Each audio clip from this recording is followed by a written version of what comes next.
সশস্ত্র বাহিনীকে ডিজিটাল পদ্ধতিতে যুদ্ধ উপযোগী প্রশিক্ষণ নেওয়ার তাগিদ দিয়েছেন প্রধানমন্ত্রী শেখ হাসিনা।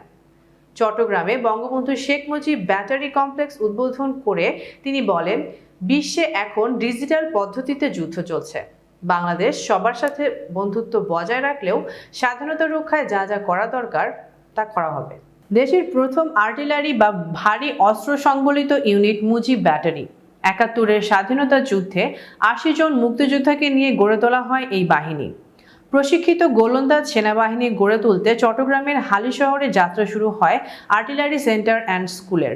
সেখানে প্রতি বছর প্রশিক্ষণ নিচ্ছে ১২টি দেশ সহ বাংলাদেশের সশস্ত্র বাহিনীর সদস্যরা।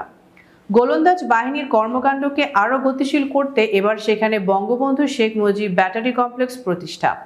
মুজিব ব্যাটারির ঐতিহ্য নতুন প্রজন্মের কাছে তুলে ধরতে নবনির্মিত কমপ্লেক্স ভবনটির উদ্বোধন করেন প্রধানমন্ত্রী শেখ হাসিনা।